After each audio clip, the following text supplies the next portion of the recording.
मशीनला कपडे लावायचे म्हटलं की सगळ्यात मोठी डोकेदुखी. कारण सकाळीच ना मी 6 वाजता मशीनला कपडे लावले होते, पण पाणी ना बघेपर्यंत जातं आणि त्यानंतर मग मशीन बंद करून असंच मी क्लासला निघून गेली आणि आता आल्यानंतर बघा, हे असं एक्स्ट्राचं काम सगळं करावं लागतं. आणि अशा प्रकारे हे कपडे धुवायचे म्हटलं ना तर कधी कधी जीवावर येतं. असं वाटतं की ते हाताने धुतलेलंच बरं. आणि आता येताना मी ना आज स्वस्त होतं म्हणून मस्त कोथिंबीर वगैरे घेऊन आलेली आहे. पण आणल्यानंतर आता विचार करते की एवढं सगळं मी आता कधी निवडणार. कारण काही वेळेला ना या निवडायच्या भाज्या मला नकोच वाटतात आणि वेळच मॅनेज होत नाही. आणि येताना कांदे बटाटे सगळं आणलं. आणि आता चला, ही जी पिशवी आहे माझी, म्हणजे माझा क्लासचा बॅग आहे ते. ॲक्च्युली जुनी बॅग खराब झाली म्हणून हीच वापरते. आणि आता ते सगळं ठेवलं. भूक लागलेली होती कारण पाणी ओतून ओतून ना खरं अक्षरशः पोटातले आतडे बाहेर आले.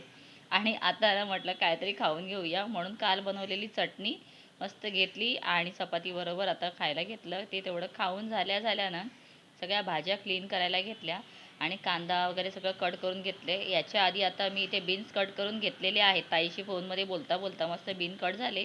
आणि आता ना इथे सगळी कोथिंबीर निवडायची आहे. मेथीची भाजी आणलेली आहे ती निवडायची आहे.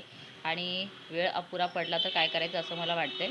तर आता हाताला लागलं होतं म्हणून थोडी भाजी ना मी कात्रीने कापली. आणि त्यानंतर आता बघा इथे 3 वाजत आलेले आहेत आणि माझं अजून सगळं बाकी आहे.